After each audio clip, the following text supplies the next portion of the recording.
Welcome everyone, this is Prince Sanjeev. पिछले lecture video में discuss किए थे हम लोग बहुत सारे क्वेश्चंस। इस लेक्चर वीडियो में डिस्कस करेंगे कुछ और क्वेश्चन जिससे हमारा कंसेप्ट और ज्यादा बेहतर हो। देखेंगे क्वेश्चन नंबर 1। क्वेश्चन नंबर 1 में हमसे क्या बोल रहा है, if a vertex of a triangle is 1,1 and the middle points of two sides passing through it are -2,3 and 5,2, then find the centroid and incentre of the triangle. तो यहाँ पर हमसे बोल रहा है कि एक वर्टेक्स का पॉइंट क्या है हमारा 1,1, एक वर्टेक्स का कोऑर्डिनेट क्या है हमारा 1,1। तो सबसे पहले यहाँ पर हम ट्राइंगल ड्रॉ कर लेते हैं। इधर ड्रॉ कर ले क्या, इधर कर लेते हैं। तो इस तरीके से सबसे पहले आप एक ट्राइंगल ड्रॉ कर लीजिएगा और यहाँ पर एक वर्टेक्स क्या बोल रहा है आपसे 1,1, तो इसे मान लेते हैं 1,1। नाम दे देते हैं ना, सबका नाम दे देते हैं A B C। और यहाँ पर क्या बोला है, middle points of two sides passing through it, मतलब 1,1 से जो साइड पास हो रहा है उसका मिडिल पॉइंट का बात कर रहा है ना। कितना है -2,3, -2,3 और 5,2, 5,2। इसका भी नाम दे दे क्या, ABC हो गया तो इसका नाम दे देते हैं D और इसका नाम देते हैं E। हमसे पूछा क्या है, सेंट्रॉइड और इन सेंटर। तो सेंट्रॉइड के लिए तो हमें B कोऑर्डिनेट पता होना चाहिए ना, और C कोऑर्डिनेट भी पता होना चाहिए। तो B कोऑर्डिनेट तो हमें पता नहीं है, तो इसे मान लेते हैं H, और C कोऑर्डिनेट को हम मान लेते हैं अल्फा, बीटा। और हमें सेंट्रॉइड और इन सेंटर निकालना है। तो सबसे पहले हम B कोऑर्डिनेट और C कोऑर्डिनेट निकाल लेते हैं। हमारा क्या आता है यहाँ से, देखेंगे यहाँ पर ये मिड पॉइंट है ना, ये D तो मिड पॉइंट है AB का, मतलब यहाँ से हम बोल सकते हैं H+1/2 इक्वल टू कितना आना चाहिए हमारा -2, और K+1/2 हमारा कितना आना चाहिए 3। तो यहाँ से H का वैल्यू हमारा कितना आ गया -4, और इधर से माइनस बन जाएगा मतलब -5, और इधर से K का वैल्यू हमारा कितना आ जाएगा 6 - 1 मतलब 5। तो इस तरीके से हम बहुत ही आसानी से B निकाल लेंगे। कितना आ गया हमारा -5,5। तो H और K का वैल्यू हम निकाल लिए -5,5। इसी तरह आप अल्फा बीटा भी निकाल सकते हैं। इधर निकाल ले क्या, α+1/2 हमारा कितना आना चाहिए 5, और β+1/2 हमारा कितना आना चाहिए 2। तो यहाँ से अल्फा का वैल्यू हमारा कितना आ गया 9, और यहाँ से बीटा का वैल्यू हमारा कितना आ जाएगा 3। तो इस तरीके से आप अल्फा बीटा भी निकाल सकते हैं। कितना आ गया हमारा, इधर नीचे लिख लेंगे।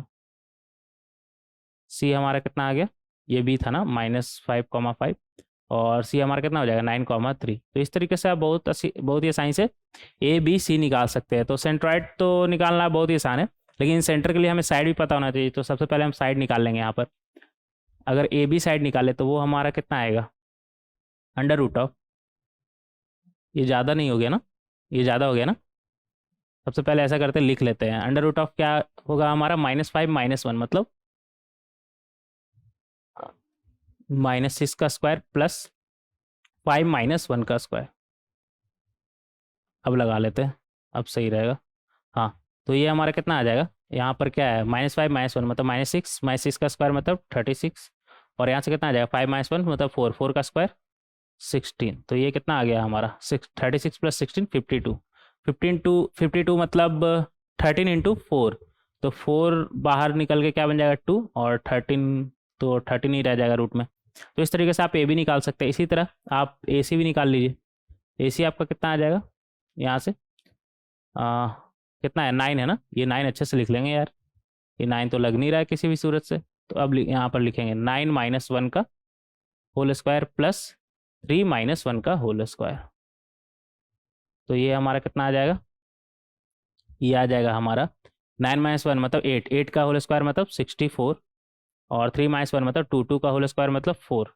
ये कितना आ गया 68, और 68 मतलब 4 इंटू कितना हो जाएगा 17। तो 4 तो हमारा 2 बन जाएगा रूट से जब निकलेगा तो, और इधर कितना आ जाएगा हमारा 17। तो इस तरीके से हम 2√17 इसे लिख सकते हैं। तो AB हो गया हमारा, AC भी हो गया। अब BC बचा ना, तो BC भी निकाल लेते हैं। BC हमारा कितना हो जाएगा -5 - 9 का होल स्क्वायर, ये 9 अच्छे से लिख लेंगे, और 5 - 3 का होल स्क्वायर। तो ये हमारा कितना आ गया -5 - 9 मतलब -14 का होल स्क्वायर मतलब 14 का होल स्क्वायर। कितना हो जाएगा हमारा 196, और 5 - 3 मतलब 2, 2 का होल स्क्वायर मतलब 4।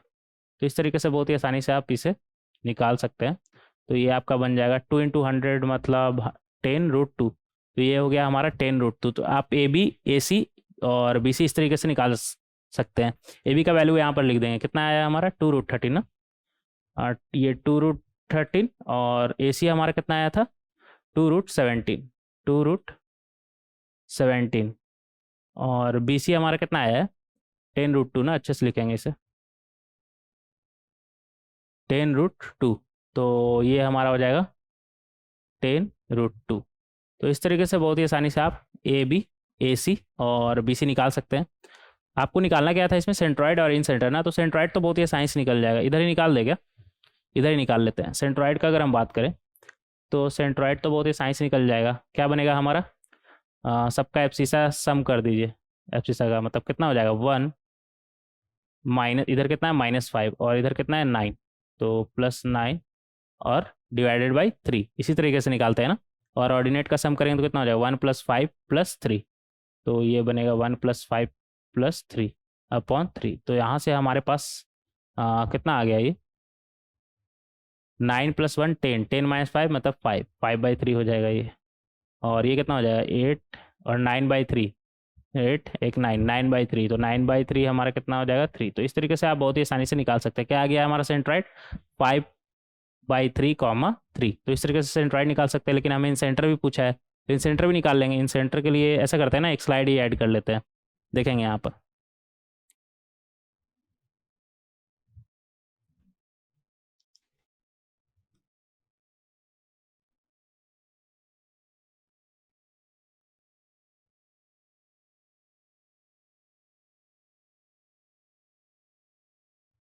तो स्लाइड ऐड हो गया है हमारा। अब आते हैं क्वेश्चन पे। तो यहाँ से हम सेंट्रॉइड निकाल चुके हैं, हमें क्या चाहिए इन सेंटर। तो इन सेंटर के लिए हम क्या करेंगे ना, इन सेंटर का फॉर्मूला क्या होता है हमारा ax1 + bx2 + cx3 upon a + b + c। इस तरीके से हम इन सेंटर निकाल सकते हैं। Similarly ay2 sorry ay1 + by2, ये x2 था यार, अच्छा से लिख लीजिएगा इसे, + cy3 upon a + b + c। तो इस फॉर्मूला से आप इन सेंटर निकाल सकते हैं।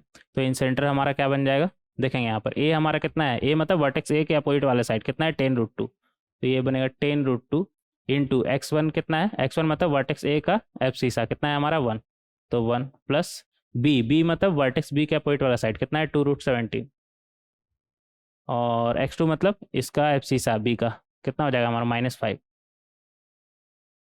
इसी तरह प्लस सी मतलब वर्टेक्स सी के अपोजिट वाले साइड कितना है 2√13, 2√13, 13 अच्छे से लिख लीजिएगा अपॉन a + b + c कितना हो जाएगा 10√2 + 2√17 प्लस 2√13।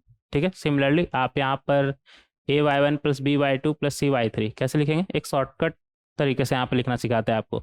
सबसे पहले ABC लिख दीजिए, ठीक है, और इंटू y1 का जगह छोड़ दीजिए। तो a हमारा क्या है 10√2, b हमारा कितना है 2√17 और c हमारा कितना है 2√13। अच्छा 2√13 को हम c से तो मल्टीप्लाई नहीं किए, कितना था हमारा c का एब्सिसा मतलब 9 था ना हमारा, तो ये आ जाएगा हमारा 9। तो इधर 9 से मल्टीप्लाई कर दीजिएगा, इधर 9 से आप मल्टीप्लाई कर दीजिएगा। तो 2√13 इंटू 9 और यहाँ पर 2√13 हो गया। अब सबका ऑर्डिनेट हम लिख देंगे। 10√2 के करस्पॉन्डिंग क्या आएगा हमारा 1, ये कॉमा है यहाँ पर, और 2√17 के करस्पॉन्डिंग क्या है हमारा ऑर्डिनेट 5, और 2√13 के करस्पॉन्डिंग वाई कोऑर्डिनेट हमारा कितना है 3, और अपॉन में क्या आ जाएगा हमारे पास 10√2 + 2√17 + 2√13। तो इस तरीके से बहुत ही आसानी से निकाल सकते हैं। अब तो सिंपल कैलकुलेट करना है आपको। तो यहाँ से आ जाएगा आपका 10√2 + 2√17, नहीं -5 ही है ना, तो -10√17 हो जाएगा ना। माइनस 10√17 और यहाँ पर 18√13 अपॉन में क्या आएगा 10√2 प्लस 2√17 और यहाँ पर प्लस 2√13 और यहाँ पर कितना आ जाएगा 10√2 प्लस 10√17 प्लस 6√13 और नीचे में तो सेम ही रहेगा 10√2 प्लस 2√17 प्लस 2√13। यहाँ पर हम देख सकते हैं ऊपर नीचे दोनों में अगर 2 कॉमन निकाले तो वो कैंसिल हो जाएगा ना। 2 कॉमन निकाले मतलब ऊपर नीचे दोनों को अगर हम 2 से डिवाइड कर दे तो ये कितना बनेगा 5√2 माइनस 5√17 प्लस 9√13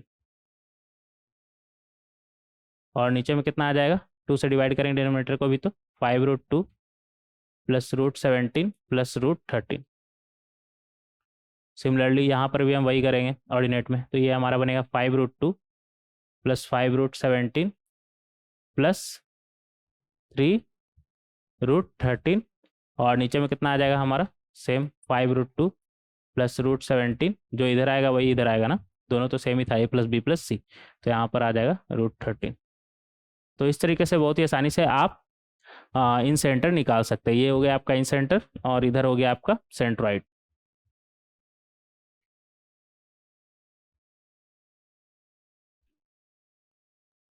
ये हो गया आपका सेंट्रॉइड और इधर हो गया आपका इन सेंटर। तो इस तरीके से बहुत ही आसानी से आप इन सेंटर और सेंट्रॉइड निकाल सकते हैं। एक सेकंड, शायद बैटरी ख़त्म हो गया है तो चेंज कर लें तो सही रहेगा ना।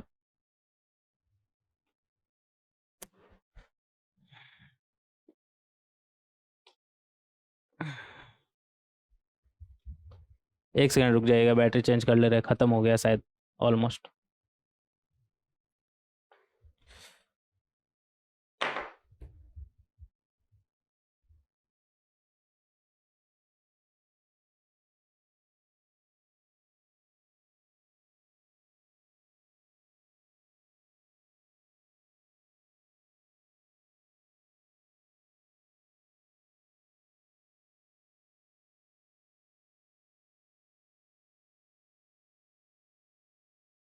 ये तो पूरा फुल है एकदम, 3 पे 3, 3 3 दिख रहा है आपको शायद। अच्छा आवाज़ तो, हाँ आवाज़ तो आ ही रहा है अब। तो ये तो पूरा फुल है, अच्छा खासा टाइम चल जाएगा ये। आगे बढ़ेंगे, कहाँ थे हम? आवाज़ अब ज़्यादा तेज आने लगा क्या फुल बैटरी की वजह से? नहीं ऐसा तो नहीं होता है। हाँ तो कहाँ थे हम? क्वेश्चन पे ना, क्वेश्चन पे आते हैं। ये इन सेंटर निकाल लिए हम और इसके पहले हम सेंट्रॉइड निकाल चुके थे। तो इस तरीके से बहुत ही आसानी से क्वेश्चन नंबर 1 को हम सॉल्व कर सकते हैं। आगे बढ़ेंगे क्वेश्चन नंबर 2। क्वेश्चन नंबर 2 में हमसे क्या बोल रहा है? Find the orthocentre of triangle whose vertices are. अच्छा ये कैसा वर्टिसेस हमें दिया हुआ है? अगर कोऑर्डिनेट एक्सिस पे बना है तो एक बोल रहा है 0,0 और दूसरा क्या बोल रहा है 3,0, तो 3,0 आप इधर मान लीजिए और तीसरा क्या बोल रहा है 0,4। ये तो बहुत ही आसान दिया हुआ है यार। कैसे? ये तो राइट एंगल ट्रायंगल बना रहा है ना, और हमसे पूछा क्या है ऑर्थो सेंटर। और राइट एंगल ट्रायंगल में हमें पता है ऑर्थो सेंटर कहाँ पर होता है, एट राइट एंगल। तो ये तो हमारा ऑर्थो सेंटर हो गया, ये तो हमारा ऑर्थो सेंटर हो गया। तो फाइनल आंसर क्या हो जाएगा 0,0। इतना इसमें सोचना ही नहीं है। राइट एंगल ट्रायंगल में ऑर्थो सेंटर कहाँ पर होता है? जहाँ पर 90 डिग्री बनाता है, मतलब एट राइट एंगल। और ये पता कैसे चला? सिंपल, ऑर्थो सेंटर हमारा क्या होता है point of intersection of altitude. तो यहाँ से अगर एल्टीट्यूड ड्रॉ करेंगे तो ये आ गया हमारा ये लाइन, यहाँ से ड्रॉ करेंगे तो ये आ गया ये लाइन, और इन दोनों का इंटरसेक्शन तो यहाँ पर ही आएगा ना 90 डिग्री के पास। तो इस तरीके से बहुत ही आसानी से क्वेश्चन नंबर 2 का हम जवाब दे सकते थे। तो सॉल्व भी नहीं करना था यार, ये तो बहुत ही आसान था। आगे बढ़ेंगे क्वेश्चन नंबर 3। क्वेश्चन नंबर 3 में हमसे क्या बोल रहा है? If the circum centre of an acute angle triangle lies at origin, ठीक है, and the centroid is the middle point of. अच्छा यहाँ पर बना ही लेते हैं ना, ट्राइंगल का बात हो रहा है तो सबसे पहले हम ट्राइंगल ड्रॉ कर लेंगे। यहाँ पर क्या बोल रहा है? Circum centre of an acute angle triangle lies at origin. तो सरकम सेंटर बोल रहा है तो वो लिख ले क्या, वो बता रहा है कितना है हमारा 0,0, ठीक है आगे बढ़ेंगे। And centroid is the middle point of the line joining the point this one and this one. तो सेंट्रॉइड हमारा कितना हो जाएगा, इन दोनों पॉइंट को ज्वाइन करने वाला लाइन का मिडिल पॉइंट। तो कितना हो जाएगा हमारा a² + 1 + 2a upon 2 plus a² + 1 - 2a upon 2, ये हो जाएगा हमारा सेंट्रॉइड। इसका मिड पॉइंट तो यही आएगा ना हमारा, तो बहुत ही आसानी से हम सेंट्रॉइड भी निकाल लेंगे। ये एक तरीके से हमारा कितना आ गया a + 1 का होल स्क्वायर अपॉन 2 a - 1 का whole square upon 2, a² + 1 + 2a लिखा हुआ है ना, तो इसे हम लिख सकते हैं a + 1 का होल स्क्वायर। तो ये हमारा आ गया सेंट्रॉइड इस तरीके से। तो इस तरीके से बहुत ही आसानी से आप सेंट्रॉइड निकाल लेंगे। और आपसे पूछा क्या है, देन फाइंड ऑर्थो सेंटर। ये तो ट्राइंगल भी बनाने का जरूरत नहीं है यार क्यों, यहाँ पर हमें ऑर्थो सेंटर पूछा है तो इसे मान लेते हैं अल्फा कॉमा बीटा। सेंट्रॉइड हमें दिया हुआ है यहाँ पर, सेंट्रॉइड ये हो गया, और सरकम सेंटर हमें बोल रहा है 0,0। तो बहुत ही आसानी से आप अल्फा और बीटा नहीं निकाल लेंगे यहाँ से, बहुत ही आसानी से निकाल लेंगे। कैसे देखिएगा, ये 2:1 रेशियो में डिवाइड करता है ना, तो सेक्शन फार्मूला लगाएंगे यहाँ पर जी के लिए। तो वो हमारा कितना आ जाएगा 2 × 0 प्लस 1 × अल्फा 1 × अल्फा अपॉन 2 + 1, और यहाँ पर क्या आ जाएगा हमारा 2 × 0 प्लस 1 × बीटा 1 × बीटा अपॉन में हमारा क्या आ जाएगा 2 + 1। और सेंट्रॉइड हमें पहले से पता है कितना है हमारा a + 1 का whole square upon 2 comma a - 1 का होल स्क्वायर अपॉन 2। तो यहाँ से आप सीसा ऑर्डिनेट आप कंपेरिजन करके अल्फा नहीं निकाल लेंगे, बहुत ही आसान से निकाल लेंगे। ये हमारा कितना बनेगा अल्फा अपॉन 3, और यहाँ से कितना बोल रहा है हमारा a + 1 का होल स्क्वायर अपॉन 2।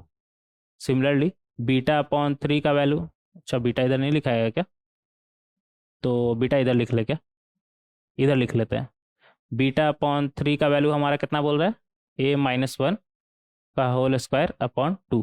तो यहाँ से अल्फा का वैल्यू आप देखेंगे क्या आ गया a + 1 का होल स्क्वायर इंटू 3/2, मतलब 3/2 टाइम्स ऑफ a + 1 का होल स्क्वायर। यहाँ से बीटा का वैल्यू आपका क्या आ जाएगा a - 1 का होल स्क्वायर और इधर 3/2। तो इस तरीके से बहुत ही आसानी से आप अल्फा और बीटा निकाल लीजिएगा। अब अल्फा बीटा निकल गया तो एच भी निकल जाएगा आपका। कैसे, यहाँ से आप बोल सकते हैं एच आपका क्या आ जाएगा a + 1 का, अच्छा 3/2 को तो नहीं भूलना है ना, 3/2 टाइम्स a + 1 का होल स्क्वायर 3/2 टाइम्स a - 2, अच्छे से लिख लेंगे यार, a - 1 का होल स्क्वायर। तो इस तरीके से बहुत ही आसानी से आप निकाल सकते हैं क्या ऑर्थो सेंटर पूछा था ना, ऑर्थो सेंटर। तो इस तरीके से बहुत ही आसानी से हम क्वेश्चन नंबर 3 को सॉल्व कर सकते हैं। आगे बढ़ेंगे क्वेश्चन नंबर 4।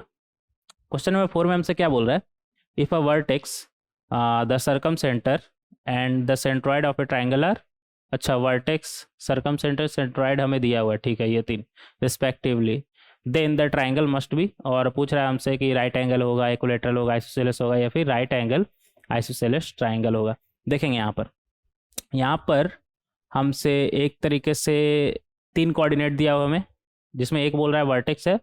अच्छा ट्राइंगल ड्रॉ कर लेते हैं यहाँ पर, ये तो समोसा जैसा हो गया यार, ट्राइंगल ड्रॉ करना था ना हमें, ये ट्राइंगल हम ड्रॉ कर लिए, ठीक है। और यहाँ पर एक वर्टेक्स बोल रहा है ना 0,0, ठीक है, तो इसका नाम देते ABC ट्राइंगल का नाम। और यहाँ पर 6,8 हमारा सेंट्रॉइड बोल रहा है ना, सेंट्रॉइड मतलब ये 90 डिग्री कहाँ से हो गया,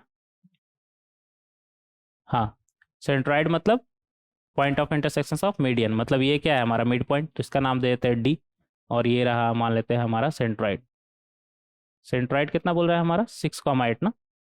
अच्छा यहाँ पर एक चीज़ ध्यान दीजिएगा कि ये तीनों पॉइंट तो हमारा कोलिनियर है, कैसे कैसे पता चला यहाँ पर देखिएगा, यहाँ पर एक बोल रहा है 0,0 और दूसरा बोल रहा है 3,4 और तीसरा बोल रहा है 6,8। तो ये तो तीनों पॉइंट कोलिनियर है, मतलब एक ही लाइन पे, कैसे पता चला, इसके बीच का डिस्टेंस निकालिए, आपका कितना आ जाएगा 5, क्लियरली दिख रहा है। 3 - 0 का होल स्क्वायर प्लस 4 - 0 का होल स्क्वायर का अंडर रूट कितना आएगा 5। यहाँ पर भी सिमिलरली हमारा कितना आ रहा है 5। तो यहाँ पर हमें क्लियरली दिख रहा है कि इन दोनों का सम हमारा ये 0,0 से 6,8 का सम के बराबर आ रहा है, कितना 10। तो ये तीनों पॉइंट हमारा कैसा है कोलिनियर, डायरेक्ट दिख रहा है हमें। और 3,4 हमारा क्या बोल रहा है, सरकम सेंटर। 3,4 हमारा कितना बोल रहा है, सरकम सेंटर। 3,4 हमारा सरकम सेंटर बोल रहा है। तो ये एंगल तो हमारा 90 डिग्री हो जाएगा। कैसे पता कैसे चला 90 डिग्री हो जाएगा? सरकम सेंटर हमारा होता क्या है, अगर हम सरकम सेंटर ड्रॉ करें, पहले सरकम सर्कल तो ड्रॉ कर ले। ये रहा हमारा सरकम सर्कल। और सरकम सेंटर हमारा क्या होता है, point of intersection of perpendicular bisector. Point of intersection of perpendicular bisector. Perpendicular bisector बोले तो मतलब ये इसे मतलब इसका नाम देते हैं ए बी सी। मतलब यहाँ पर ये लाइन इससे दो इक्वल पार्ट में हमारा डिवाइड करेगा, मतलब ये तो मिड पॉइंट हो गया ना, इसका नाम देते हैं डी, तो ये तो मिड पॉइंट हो गया ना। अब यहाँ पर हम क्लियर देख सकते हैं कि सरकम सेंटर और मिड पॉइंट को ज्वाइन करने वाला लाइन हमारा परपेंडिकुलर भी होगा। सिमिलरली यहाँ पर ये हमारा क्या होगा, परपेंडिकुलर भी होगा। तो ये परपेंडिकुलर अगर हो गया और ये दोनों तो हमारा बराबर ही होगा, मिड पॉइंट है डी। ये तो कॉन्ग्रुएंट ट्राइंगल हो गया यार। कैसे? Triangle A D C, A D B, A D B congruent हो जाएगा ट्राइंगल ए डी सी के। कैसे? क्लियरली दिख रहा है, साइड एंगल साइड, ठीक है। ये 90 डिग्री, ये साइड दोनों में कॉमन है, एंगल और साइड ये दोनों बराबर ही है, तो ये तो कॉन्ग्रुएंट ट्राइंगल हो गया ना। तो यहाँ से हम डायरेक्ट बोल सकते हैं angle B equal to angle C. और जब एंगल बी और सी हमारा बराबर हो गया तो ये दोनों साइड तो हमारा बराबर हो ही जाएगा। और कॉन्ग्रुएंट है तो ये वाला एंगल और ये एंगल वाला एंगल बराबर हो जाएगा हमारा। तो एक तरीके से ए डी जो है हमारा वो तो एंगल बाइसेक्टर भी हो गया ना। मतलब ए डी यहाँ पर क्या क्या है, एंगल बाइसेक्टर है और मीडियन भी है और परपेंडिकुलर बाइसेक्टर भी है। ये तो तीन तीन चीज़ है ना, एंगल बाइसेक्टर, मीडियन और परपेंडिकुलर बाइसेक्टर। और ये दोनों हमारा एंगल बराबर भी हो गया तो ये दोनों साइड ही बराबर हो जाएगा। तो यहाँ से तो अभी हम फिलहाल आइसोसेलेस ट्राइंगल बोल सकते हैं। लेकिन अगर ये दोनों एंगल अगर ए के बराबर हो गया, मतलब बी और सी एंगल अगर ए के बराबर हो गया, तब तो ये इक्विलैटरल ट्राइंगल बोलना ज़्यादा सही रहेगा। तो देखेंगे यहाँ पर बी और सी एंगल ए के बराबर है कि नहीं। नहीं, नहीं होगा। कैसे? ज़्यादा सोचना ही नहीं इसमें। क्यों? क्योंकि इक्विलैटरल ट्राइंगल में हमें पता है कि सरकम सेंटर और सेंट्रॉइड एक ही होता है। यहाँ पर क्लियरली दिख रहा है कि अलग अलग है, सरकम सेंटर और सेंट्रॉइड हमारा अलग अलग है। तो ये इक्विलैटरल ट्राइंगल तो नहीं है, आइसोसेलेस ट्राइंगल है, सिंपल। तो बहुत ही आसानी से यहाँ पर बोल सकते हैं ये क्या है हमारा, आइसोसेलेस ट्राइंगल। और कहाँ गया हमारा ये, तो यहाँ पर कौन सा ऑप्शन हमारा करेक्ट हो जाएगा, एन आइसोसेलेस ट्राइंगल। और राइट एंगल आइसोसेलेस ट्राइंगल का बात कर रहा है, राइट एंगल आइसोसेलेस ट्राइंगल ये कैसे हो सकता है यार, ये तो राइट एंगल है नहीं हमारा, और ये भी हमारा नहीं होगा राइट एंगल ना, नहीं हो सकता ये। और और ये पता कैसे चलेगा कि ये राइट एंगल आइसोसेलेस ट्राइंगल हमारा नहीं होगा। देखिए सेंट्रॉइड जो है हमारा, कहाँ गया सेंट्रॉइड, सेंट्रॉइड इधर होता है ना, और ऑर्थो सेंटर, यहाँ से हम सेंट्रॉइड निकाल लेंगे। ये आ गया हमारा कितना, सेंट्रॉइड कितना था हमारा 6,8, 6,8 है। ऑर्थो सेंटर हमारा कितना है 3,4। और ऑर्थो सेंटर हम इजीली बहुत ही आसानी से अब यहाँ से निकाल लेते हैं। मान लेते हैं अल्फा कॉमा बीटा, तो यहाँ से ऑर्थो सेंटर हम बहुत ही आसानी से निकाल सकते हैं। अब ऑर्थो सेंटर अगर हम निकालेंगे तो हमें पता चलेगा कि ऑर्थो सेंटर हमारा 0,0 नहीं आ रहा है। और 0,0 नहीं आ रहा है मतलब राइट एंगल ये नहीं है, क्योंकि हमें पता है राइट एंगल में ऑर्थो सेंटर हमारा कहाँ पर आता है, एट राइट एंगल। निकाल ही ले, क्या निकाल ही लेते हैं। तो यहाँ से आ जाएगा हमारा 2:1 में डिवाइड करता है ना, तो ये 6,8 हो गया, ये 3,4 हो गया। तो यहाँ से हम बोल सकते हैं जी अगर निकाले, जी का अगर हम बात करें तो जी हमारा कितना हो जाएगा, 2 × 3 + 1 × अल्फा अपॉन में 2 + 1, यहाँ पर 2 × 4 + 1 × बीटा, और अपॉन में कितना आ जाएगा 2 + 1। और ये किसके बराबर आना चाहिए, 6,8 के बराबर आना चाहिए। तो यहाँ से हमें अल्फा और बीटा का वैल्यू मिल जाएगा। एक स्लाइड ऐड कर ले क्या, एक सेकंड रुकिएगा, एक स्लाइड ऐड ही कर लेते हैं। फोर्थ क्वेश्चन था ना ये हमारा, तो क्वेश्चन नंबर 4 का आ गया, 4 मिल गया।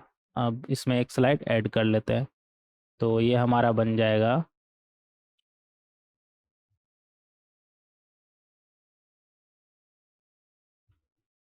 हाँ सही है।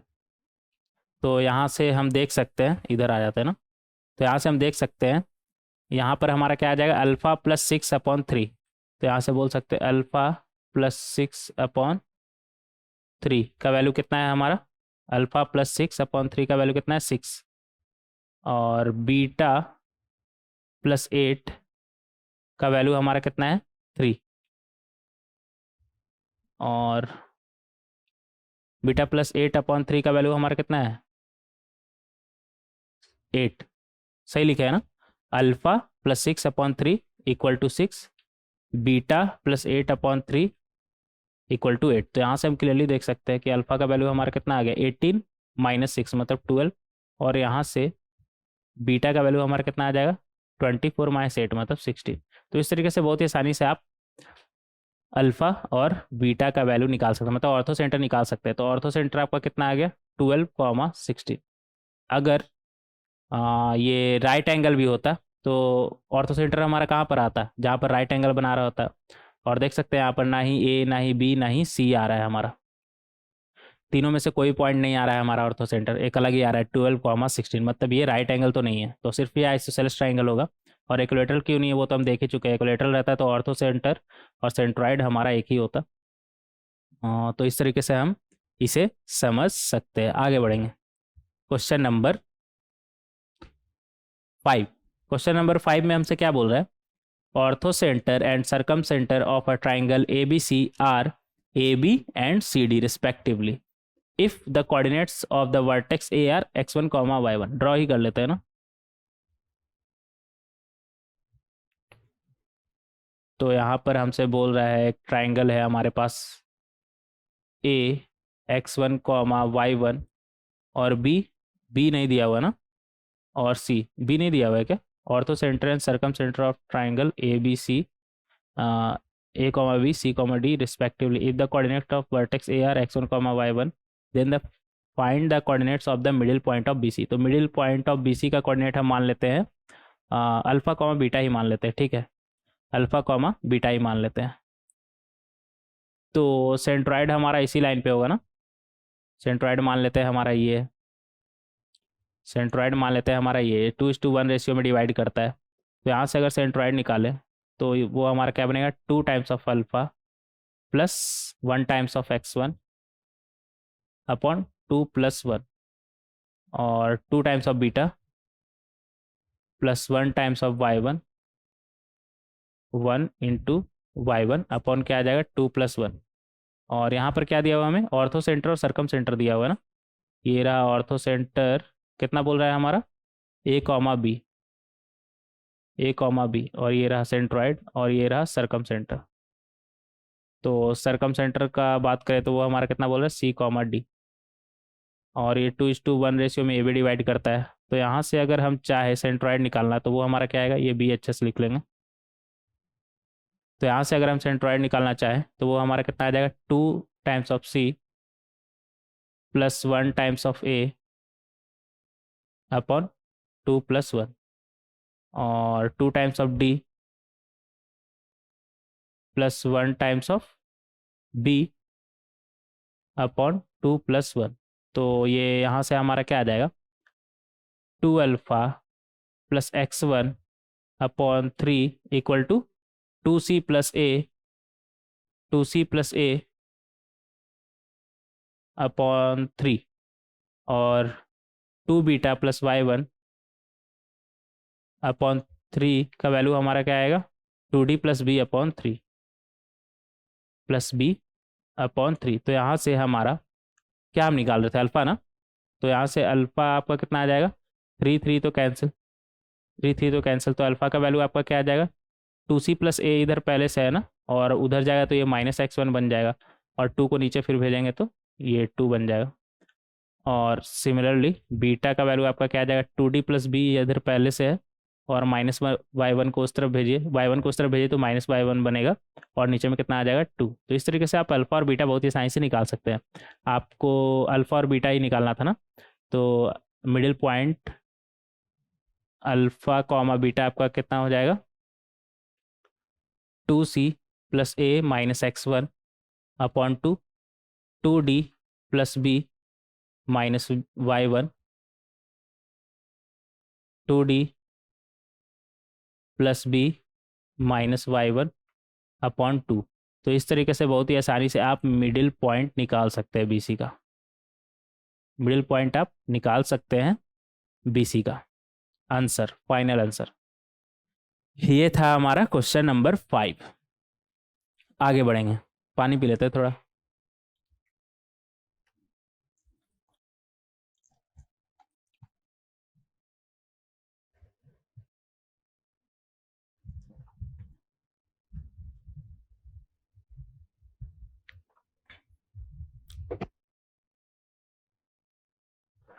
अच्छा, इसमें इस तरीके से सोच सकते हैं क्या इस क्वेश्चन में, मतलब ए हमें पता है और क्या पता है हमें, ऑर्थो सेंटर,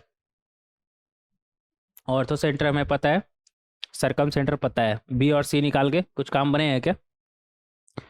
नहीं नहीं, एक काम इसमें ये कर सकते हैं आपके, बी को x2 y2 मान लें और सी को x3 y3 मान लें, तो वहां से आपका मिडिल पॉइंट क्या निकल के आ जाएगा, x2 plus x3 upon 2 comma y2 plus y3 upon 2। तो मिडिल पॉइंट आपका ये हो गया। और उस वक्त अगर आप ऐसा मान रहे हैं तो उस वक्त आपको क्या फाइंड करना होगा, x2 प्लस x3 अपॉन 2 और y2 प्लस y3 अपॉन 2, इसका वैल्यू पता करना होगा। लेकिन इसका वैल्यू हम पहले ही मान लिया अल्फा कॉमा बीटा, उसके बाद ये सॉल्व कर रहे हैं, तो ये ज़्यादा सही तरीका हुआ ना, शॉर्टकट हो गया ये। दोनों में से कोई भी तरीका इस्तेमाल कर सकते हैं। यहाँ पर एक तरीके से हम डायरेक्ट शॉर्टकट मार लिए कि वो बी और सी को नहीं मान रहे, डायरेक्ट मान रहे हैं कि बी और सी का मिड पॉइंट ही हम मान ले रहे हैं अल्फा कॉमा बीटा, और फिर अल्फा कॉमा बीटा ही डायरेक्ट हम निकाल रहे हैं। ये ज़्यादा सही है, जिससे हम सॉल्व किए वो ज़्यादा सही तरीका है।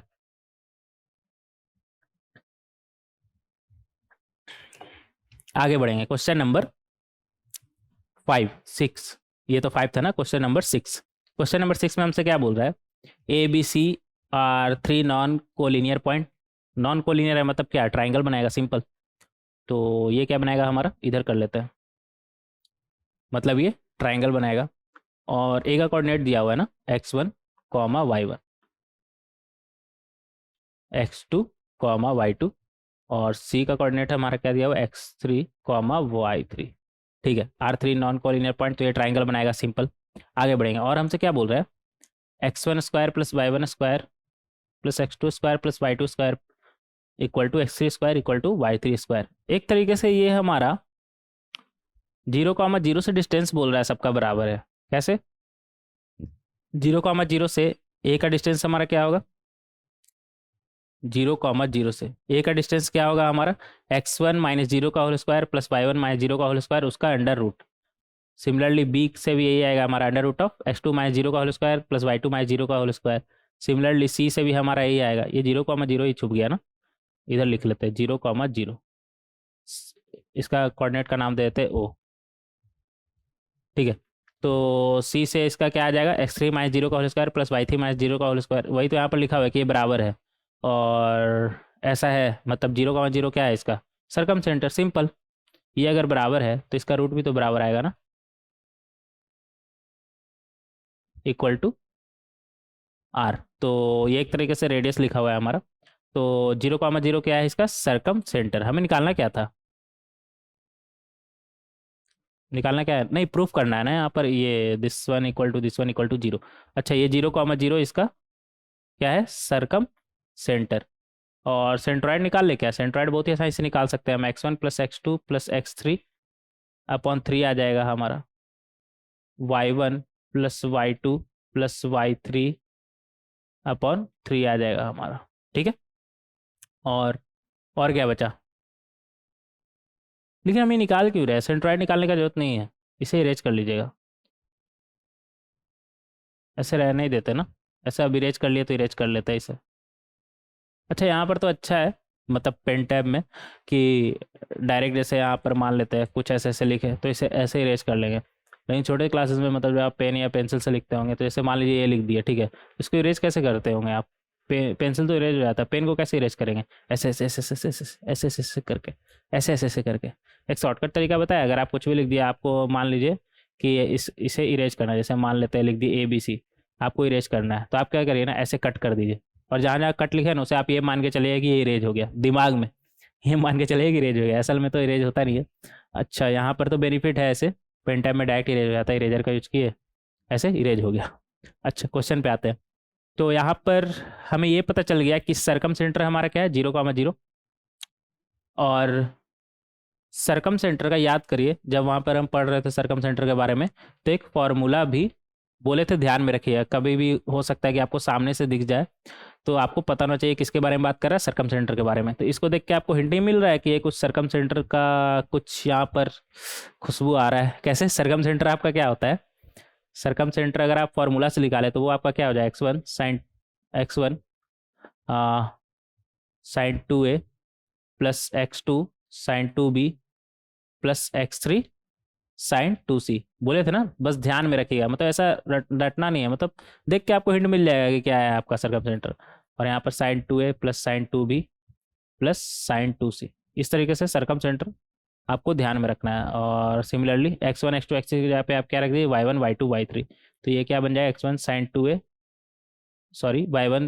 2a y2 sine 2b plus y3 sine 2c upon sine 2a plus sine 2b plus sine 2c। रटना नहीं है, बस ध्यान में रखना था इसमें क्या रटना है यार, इतना लंबा कोई रटता है क्या? सिंपल है कि sign 2a sign 2b sign 2c x1 x2 x3। और सिमिलरली ऑर्डिनेट में आपका क्या हो जाएगा, x1 x2 x3 की जगह पे क्या आ जाएगा, y1 y2 y3। तो ये हमारा फॉर्मूला है किसका, सरकम सेंटर का।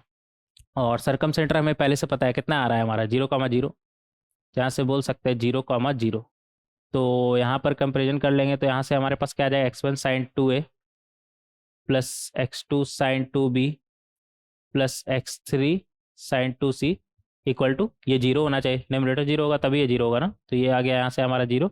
Similarly y1 sine 2a plus y2 sine 2b plus y3 sine 2c equal to 0। और यही हमें प्रूफ भी करना था, तो इस तरीके से हम बहुत ही आसानी से प्रूफ कर सकते हैं LHS equal to RHS, LHS equal to RHS। और छोटे क्लासेस में आपको याद होगा, इस तरह से लिख करके हम क्या लिख देते थे, हेंस प्रूव्ड। तो इस तरीके से बहुत ही आसानी से आप इसे साबित कर सकते हैं कि इसका वैल्यू आपका क्या है, 0। इसका वैल्यू क्या है आपका, 0। उसके लिए फॉर्मूला आपको ध्यान में रहना चाहिए, याद करने की जरूरत नहीं है, आपको देखते ही क्लिक कर जाए कि इसका फॉर्मूला क्या है हमारा। ठीक है, तो आगे बढ़ेंगे। Question number 7। क्वेश्चन नंबर 7 में हमसे क्या बोल रहा है, the vertices of a triangle are, अच्छा तीनों वर्टेक्स दे रखा है ना हमारा ट्राइंगल का। आगे क्या बोला, if the internal angle bisector of B meets the side. अच्छा देखते हैं यहाँ पर हमसे बोल रहा है ए बी सी। ए कितना बोल रहा है, -1 -7, और बी कितना है 5, 1, और सी कितना है हमारा 1, 4। और क्या बोल रहा है, if the internal angle bisector of B, ठीक है, ये इंटरनल एंगल बाइसेक्टर है बी का, meet the side A C in D, ठीक है, then find the length B D. मतलब बी डी लेंथ हमें निकालना है, कैसे निकालेंगे देखिएगा यहाँ पर, ये इंटरनल एंगल बाइसेक्टर है बी का ना, तो इन सेंटर भी कहीं यहाँ पर होगा, और इन सेंटर हमें पता है इसका साइड लेंथ हम मान लेते हैं कितना, BC का। माने क्यों, जब डायरेक्ट हम निकाल सकते हैं तो यहाँ पर साइड लेंथ सबका आप निकाल लेंगे। ए बी का निकाल लीजिए सबसे पहले, तो ए बी आपका कितना आ जाएगा, ए बी आपका कितना आ जाएगा 5 - 1, मतलब 5 माइनस माइनस प्लस 1 हो जाएगा ना का whole square, plus 1 minus minus plus हो जाएगा ना 7 का होल स्क्वायर। ये आपका कितना आ गया, 6 का स्क्वायर 36, और 7 + 8 64 ना, तो ये आपका आ गया √100, मतलब ये तो 10 आ गया। इसी तरीके से आप ए सी भी निकाल लीजिए। ए सी आपका कितना आ जाएगा, 1 - 1 मतलब 1 + 1 का होल स्क्वायर, प्लस 4 - 7 मतलब 4 - -7 मतलब 4 + 7 का होल स्क्वायर। तो ये आपका बन जाएगा 2 का होल स्क्वायर 4, और 7 + 4 मतलब 11 का होल स्क्वायर मतलब 121, मतलब ये कितना आ गया 125। इसे हम क्या लिख सकते हैं 5√5, ठीक है। 125 मतलब 5 × 5 मतलब 3 बार 5 रिपीट होगा ना अंडर रूट में, तो दो हमारा बाहर आ जाएगा, एक अंदर ही रह जाएगा, तो 5√5 आ जाएगा इस तरीके से। और BC बच गया ना, BC भी निकाल लेते हैं। तो BC हमारा कितना आएगा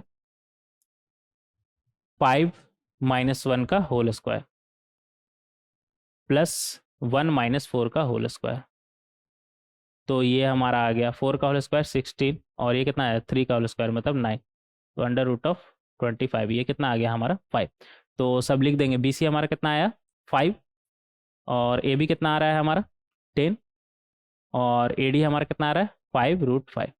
और हमें पता है इन सेंटर जो है हमारा वो किस रेशियो में डिवाइड करता है, ये साइड और ये साइड का, मतलब यहाँ पर फॉर्मूला तो ऐसे कैसे बताएंगे, अगर ये रहता तो आपको बताए थे B+C=A, तो यहाँ पर उसके करस्पॉन्डिंग मतलब ये दोनों साइड रहता तो ये साइड ये प्लस ये साइड अपॉन ये, लेकिन ये दोनों साइड है ना, तो इधर से अगर देखें तो ये दोनों साइड का सम अपॉन ये साइड, तो हमारा कितना हो जाएगा, इसे हम आई मान लेते हैं।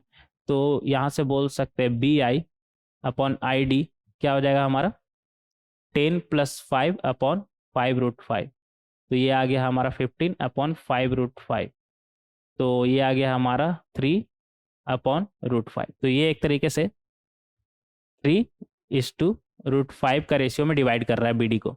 तो यहाँ से हमें निकालना क्या है BD ना, तो BI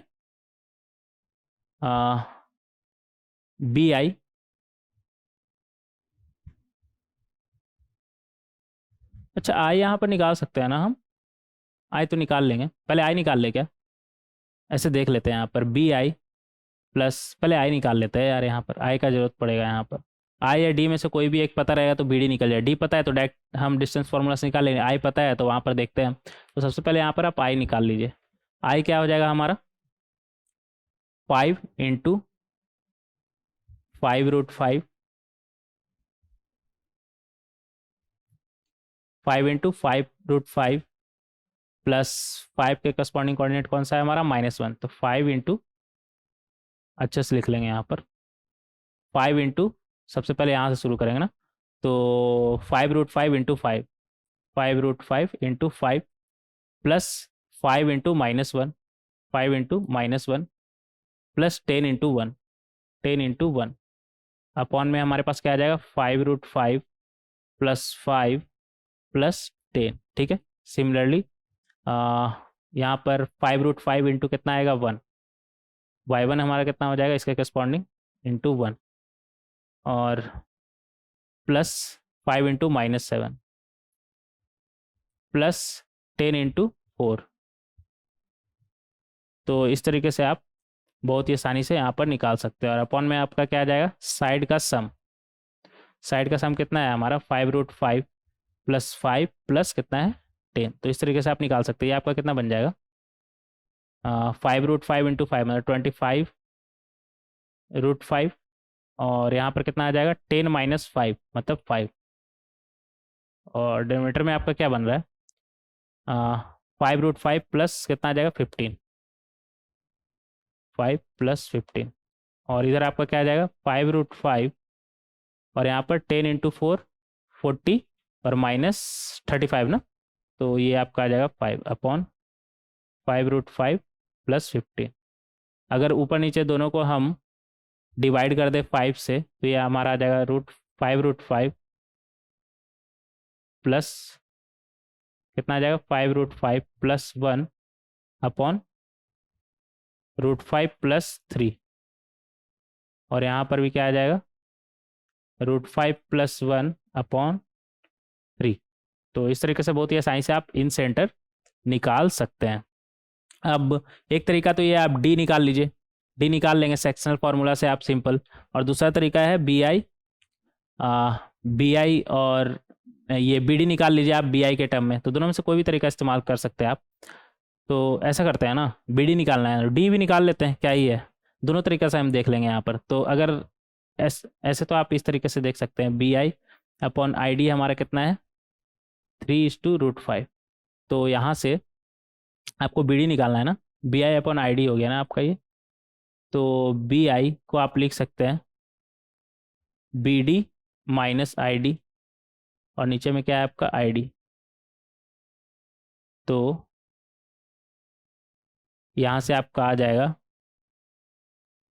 3:√5 है ना, तो यहाँ से आपका आ जाएगा, इसे लिख लेंगे यहाँ पर, तो ये BD/ID बन जाएगा हमारा, लेकिन ID भी तो नहीं पता है ना, BI तो आपको निकालना ही पड़ेगा, तो जब निकालना ही पड़ेगा तो हम ऐसा करते हैं D निकाल लेते हैं। तो BI तो आपको निकालना पड़ेगा, इसे क्या करेंगे हम लिख सकते हैं, ऐसे ये तरीका भी आप देख लेंगे। दोनों में से कोई भी इस्तेमाल कर सकते हैं। इसे हम रेसिप्रोकल करें तो ये क्या बन जाएगा, ID upon BI equal to 5 upon √5/3। और ID को आप क्या लिख सकते हैं, BD माइनस BI, और नीचे में क्या है, BI इक्वल टू √5 + 3। तो यहाँ से आपका BD इधर आ जाएंगे, BD अपॉन BI, और ये माइनस BI अपॉन BI क्या बन जाएगा, 1, और उस तरफ जाएगा तो क्या बनेगा, +1। तो ये √5 + 3 1 हो जाएगा हमारा। तो यहाँ से आपका BD का वैल्यू क्या आ जाएगा, √5 + 1/3 टाइम्स ऑफ BI। और BI आप इजीली निकाल सकते हैं, आई आपको पता है, आई का कोऑर्डिनेट और B का कोऑर्डिनेट आपको पता है, तो BI आप इजीली निकाल सकते हैं। तो अगर आपका BI निकल गया तो इस फॉर्मूले से BD भी निकल जाएगा। ये तो एक तरीका हो गया, अब चाहे तो यहाँ पर अप्लाई कर सकते हैं, बट दूसरा तरीका भी देख लेते हैं। अब इसमें क्या पूरा फॉर्मूला मतलब BI का वैल्यू पुट करके दिखाया क्या आपको, नहीं ना, तो आप ये बेसिक काम तो आप खुद से भी कर लेंगे। ऐसे कोई एक तरीका से तो हम सॉल्व करेंगे इसे। तो ऐसा करते हैं, D निकाल के देख लेते हैं। D हमारा कितना आ जाएगा, एक स्लाइड ऐड करेंगे, 1 सेकंड रुक जाएगा। क्वेश्चन नंबर 7 है ना ये।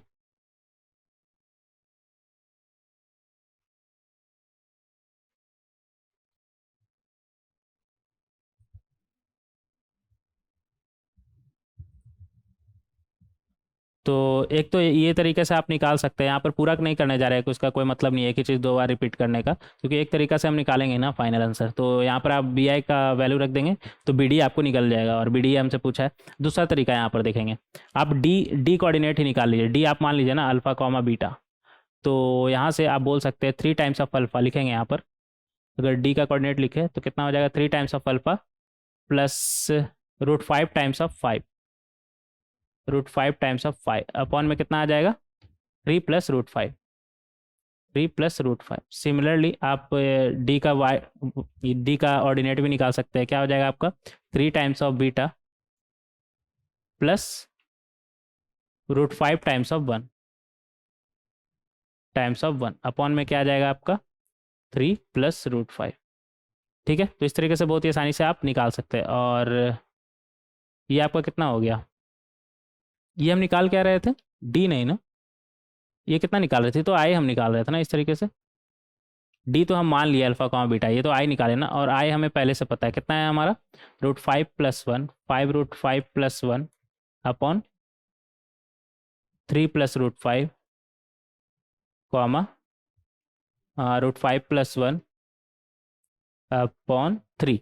तो यहाँ से आप क्लियरली देख सकते हैं 3 अल्फा प्लस 5 √5 हमारा कितना आ जाएगा यहाँ से, अपॉन में 3 + √5 भी है ना, कितना आ रहा है हमारा, 1 + 5 √5 अपॉन 3 + √5, और 3 बीटा प्लस √5 अपॉन 3 + √5 हमारा कितना आ रहा है, √5 + 1 अपॉन 3। तो यहाँ से हम क्लियरली देख सकते हैं ये दोनों तो हमारा कैंसिल, सेम है ना, कैंसिल, ये भी हमारा कैंसिल। तो इस तरीके से, अच्छा ये 3 + √5 तो लिखे ही नहीं है ना, पहले लिख लेते हैं, तो ये कैंसिल। तो यहाँ से हम क्लियरली देख सकते हैं ये 5 √5 कैंसिल, और यहाँ पर ये √5 कैंसिल। तो यहाँ से हमारा अल्फ़ा का वैल्यू क्या आ गया, 1/3, और यहाँ से बीटा का वैल्यू हमारा क्या आ जाएगा, 1/3। तो हमें D पता चल गया ना एक तरीके से। तो D हमारा कितना आ गया यहाँ से, 1/3 कॉमा 1/3, और B हमें पता है, B कितना है हमारा, B है 5,1। तो इन दोनों के बीच का डिस्टेंस डायरेक्ट डिस्टेंस फार्मूला से हम निकाल लेंगे। तो BD आपका कितना हो जाएगा, √5 - 1/3 का होल स्क्वायर प्लस 1 - 1/3 का होल स्क्वायर।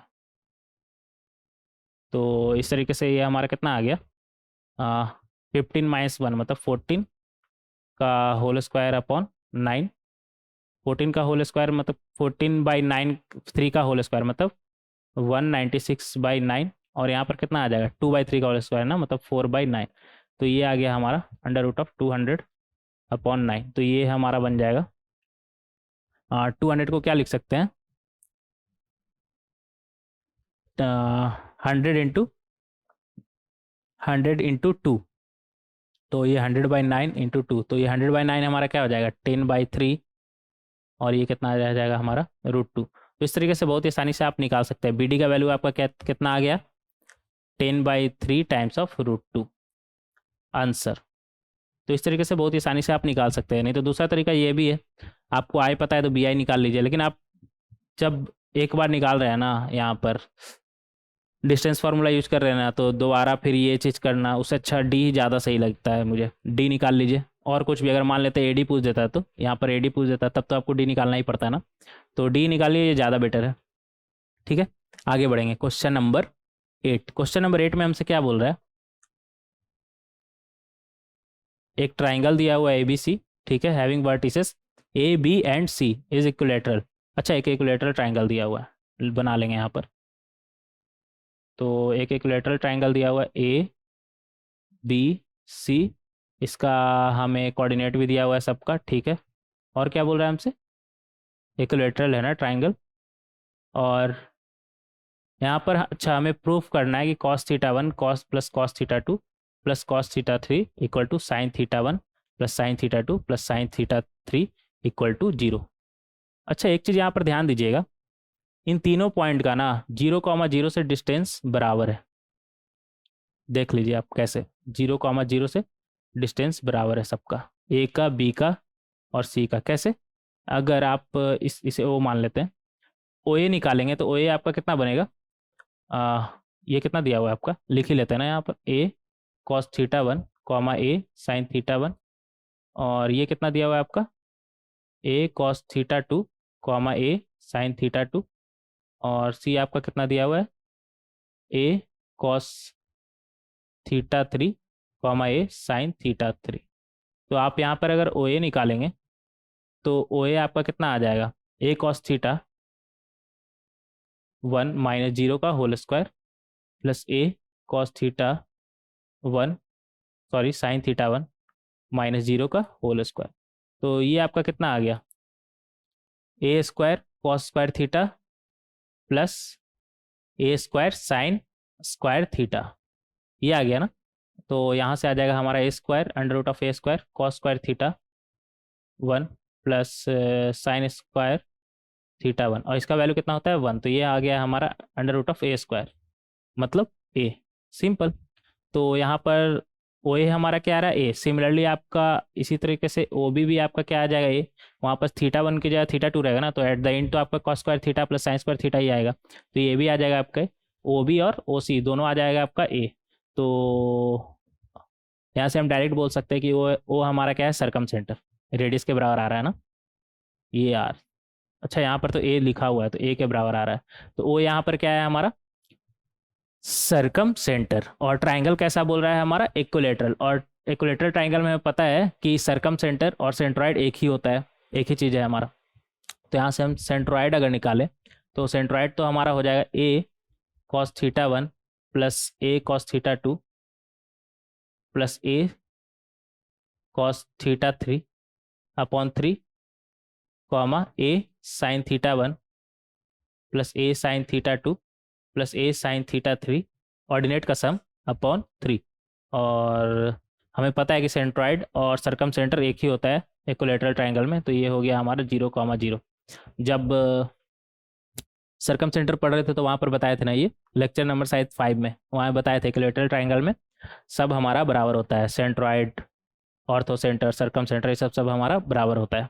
तो ये हो गया हमारा। तो यहाँ से हम क्लियरली नहीं बोल सकते कि ए कॉस θ1, इसका 0 होने का मतलब ये 0 है और ये 0 है, तो यहाँ से बोल सकते हैं A cos θ1 plus A cos θ2 plus A cos θ3 हमारा 0, और A sine θ1 plus A sine θ2 plus A sine θ3, ये दोनों हमारा क्या है 0, मतलब LHS equal to RHS, hence proof. तो इस तरीके से बहुत ही आसानी से हम क्वेश्चन नंबर 8 को सॉल्व कर सकते हैं। आगे बढ़ेंगे, क्वेश्चन नंबर 9। क्वेश्चन नंबर 9 में हमसे क्या बोला, if the middle points of the sides of triangle are. अच्छा, यहाँ पर सबका मिडिल पॉइंट दिया हुआ है ना, अगर इसका ए बी सी मान ले कोऑर्डिनेट, और यहाँ पर कोऑर्डिनेट तो दिया हुआ नहीं है, लेकिन इन सभी का मिडिल पॉइंट दिया हुआ है। तो यहाँ पर एक बोल रहा है -2,3, और ये कितना बोल रहा है 4,-3, और ये कितना बोल रहा है 4,5। तो इस सब का नाम दे देते हैं PQR, आर। तो यहाँ पर इसका क्या पूछा है हमसे, सेंट्रॉइड पूछा है। और मज़ेदार बात यह है कि जो ए बी सी का सेंट्रॉइड होगा हमारा, वही पी क्यू आर का भी सेंट्रॉइड होगा। यहाँ पर centroid of triangle A B C पूछा है ना, तो जो इस ट्राइंगल का सेंट्रॉइड और पी क्यू आर का सेंट्रॉइड हमारा सेम ही होगा। और ये पता कैसे चला, वहाँ पर जब पढ़ा रहे थे उसमें तो बताया था ना आपको, लेक्चर नंबर 5 में, कि मिडिल पॉइंट को कनेक्ट करने के बाद जो ट्राइंगल बना उसका सेंट्रॉइड और मेन ट्राइंगल का सेंट्रॉइड दोनों एक ही होता है। और अगर आपको ये ध्यान में नहीं है तो यहाँ पर फिर से देख लेंगे, देखेंगे यहाँ पर। इसे मान लेते हैं हम x1 कॉमा y1, और इसे मान लेते हैं x2 कॉमा y2, और इसे मान लेते हैं x3 कॉमा y3। दोनों का सेंट्रॉइड सेम कैसे होता है देखेंगे यहाँ पर। अब यहाँ पर p का अगर बात करें, ये तो दिया हुआ है हमें, लेकिन मान लेते नहीं दिया हुआ रहता, तो अगर हम p निकालना चाहें तो p कैसे निकाल सकते थे, x1 plus x2 upon 2 comma y1 plus y2 upon 2। In general हम बात कर रहे हैं। इसी तरह से आप q भी निकाल सकते हैं। q आपका कितना हो जाएगा, x1 plus x3 upon 2 comma y1 plus y3 upon 2। तो इस तरीके से पी क्यू आर भी निकाल सकते हैं आप। आर कितना हो जाएगा आपका, x2 plus x3 upon 2 comma y2 plus y3 upon 2। तो इस तरीके से आप पी क्यू आर बहुत आसानी से निकाल सकते हैं किसी भी ट्राइंगल का जिसका कोऑर्डिनेट क्या है, x1 comma y1, x2 comma y2 और x3 कॉमा y3। अब हमें मान लेते हैं पी क्यू आर का सेंट्रॉइड निकालना है। तो कैसे निकालेंगे, यहाँ पर देखेंगे। यहाँ पर पी क्यू आर का अगर हमें सेंट्रॉइड निकाले तो सेंट्रॉइड क्या होता है, sum of abscissa upon 3 comma sum of ordinate upon 3। तो सम ऑफ एब्सिसा हम करेंगे, मतलब x1 plus x2 upon 2 plus x1 plus x3 upon 2। कर ही ले क्या, कर ही लेते हैं यार, अपॉन 2। सबका डिनोमिनेटर सेम है ना, तो डायरेक्ट ही ऐड कर देते हैं। तो यहाँ से आ जाएगा हमारा, यहाँ पर x1 प्लस x3 है ना, x1 प्लस x3, और यहाँ पर क्या x2 plus x3 plus x3, और अपॉन में 2 है, और सेंट्रॉइड में अपॉन 3 भी होता है ना, तो सम अपॉन 3। और यहाँ पर क्या बनेगा, y1 प्लस y2, सब में डिनोमिनेटर सेम है तो ऐसे ही लिख सकते हैं सिंपल, y1 प्लस y2, और यहाँ पर क्या है y1 प्लस y3, और यहाँ पर क्या है y2 plus y3 plus y3। तो ये आ गया हमारा सेंट्रॉइड किसका, पी क्यू आर का। इसका नाम दे देते हैं डी जी डैश।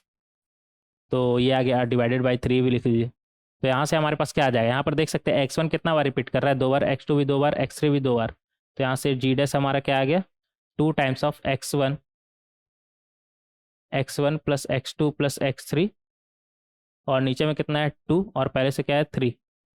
तो ये हमारा बन जाएगा 2 times of y1 plus y2 plus y3, और नीचे में एक 2 है और एक 3 है। तो यहाँ से क्लियर देख सकते हैं 2 2 कैंसिल, यहाँ से भी 2 2 कैंसिल। क्या बचा हमारे पास, x1 plus x2 plus x3 upon 3, y1 plus y2 plus y3 upon 3। तो एक तरीके से ये हमारा g के बराबर ही आ गया ना। तो ध्यान रखिएगा, यहाँ पर तो फिर से साबित करके देख लिए कि पी क्यू आर का सेंट्रॉइड और ए बी सी का सेंट्रॉइड हमारा सेम आएगा। ठीक है, तो हमें निकालना क्या था, सेंट्रॉइड ऑफ ट्राइंगल। तो पी क्यू आर का सेंट्रॉइड निकाल लीजिए। तो यहाँ से सेंट्रॉइड अगर हम निकालना चाहें तो कितना हो जाएगा, -2 + 4 + 4 कितना हो जाएगा हमारा, -2 + 4 + 4 अपॉन 3 कॉमा, यहाँ पर कितना है हमारा 3 + 5 -3, 3 + 5 -3 अपॉन में 3। तो ये हमारा आ जाएगा कितना हो गया, 4 + 4 8, 8 - 2 6, 6 अपॉन 3 2, और यहाँ पर 5 + 3 8, 8 - 3 5, 5/3, 5/3। तो इस तरीके से बहुत ही आसानी से आप निकाल सकते हैं। 8 में 6, 8 में 3 गया 5, 5/3, हाँ सही है। तो कितना आ जाएगा हमारा फाइनल आंसर, 2, 5/3। तो इस तरीके से क्वेश्चन नंबर 9 को आप बहुत ही आसानी से सॉल्व कर सकते हैं। आगे बढ़ेंगे क्वेश्चन नंबर 10। क्वेश्चन नंबर 10 में हमसे क्या बोल रहा है, if 1, 4 is the centroid of triangle, ठीक है, and the coordinate of its 2 vertices are, अच्छा ट्राइंगल ही बना लेते हैं ना, इधर बना लेते हैं। यहाँ पर हमसे क्या बोल रहा है कि 2 का हमें दिया हुआ है कोऑर्डिनेट कितना, 4, -8, और अच्छे से लिख लेंगे 4, -8, 4, -8, और सी मान लेते हैं हमारा है 9 -9, 7। तो 2 कोऑर्डिनेट दिया हुआ है, एक कोऑर्डिनेट हमें नहीं दिया हुआ है, इसे मान लेते हैं अल्फा कॉमा बीटा, ठीक है। और यहाँ पर क्या बोल रहा है, सेंट्रॉइड बोल रहा है 1,4। तो ये रहा सेंट्रॉइड 1,4। तो ये हो गया सेंट्रॉइड। और हमसे पूछा क्या है, find the area of triangle. अच्छा, यहाँ पर सिंपल अल्फा और बीटा आप निकाल लीजिए ना, इतना क्यों दिमाग लगाना, अल्फा बीटा निकाल लीजिए और एरिया ऑफ ट्राइंगल हमें आता है। तो अल्फा और बीटा कैसे निकलेगा हमारा, सेंट्रॉइड क्या होता है हमारा, सेंट्रॉइड का बात करें तो वो हमारा क्या बन जाएगा, alpha plus 4 -9/3, alpha plus 4 -9/3, beta -8 + 7/3, beta -8 + 7/3। और ये किसके बराबर आना चाहिए हमारा, दिया हुआ हमें पहले से सेंट्रॉइड 1,4। तो यहाँ से आ जाएगा हमारा अल्फा, और ये कितना आएगा -5/3 = 1, एंड बीटा, और यहाँ पर कितना आएगा हमारा -1 ना, बीटा -1/3 = 4। तो यहाँ से अल्फा का वैल्यू हमारा कितना आ गया 8, और यहाँ से बीटा का वैल्यू हमारा कितना आ जाएगा 13। तो ये हमारा एक तरीका से 8,13 आ गया है। तो तीनों वर्टिसेस हमें पता है, और एरिया ऑफ ट्राइंगल आपको निकालना है, मतलब ट्राइंगल का एरिया निकालना है। तो ट्राइंगल का एरिया आप कैसे निकालेंगे, इस तरीके से बहुत ही साइंस निकाल सकते हैं ना, डिटर्मिनेंट वैल्यू, ये मॉड है, याद रखिएगा ये मॉड है। तो क्योंकि ट्राइंग एरिया हमारा पॉजिटिव आता है, तो इस तरीके से आप लिखिएगा 1। और यहाँ पर क्या लिखेंगे, 8, 4 और -9 है ना, 8, 4 और -9, y1, y2, y3, मतलब 13, -8 और 7, 13, -8 और 7 क्या होता है हमारा area of triangle, half into determinant value of x1, यहाँ पर लिख ले क्या, अगर x1, y1, x2, y2 और x3, y3 है, तो एरिया ऑफ ट्राइंगल हमारा क्या होता है, ये मॉडुलस है हमारा x1, x2, x3, y1, y2, y3, 1, 1, 1, इसका डिटर्मिनेंट वैल्यू। और इधर से ये ज़्यादा इधर हो गया क्या, ये 1, 1 थोड़ा इधर लिख लेंगे, और इसका डिटर्मिनेंट वैल्यू, और ये मॉडुलस नहीं भूलिएगा।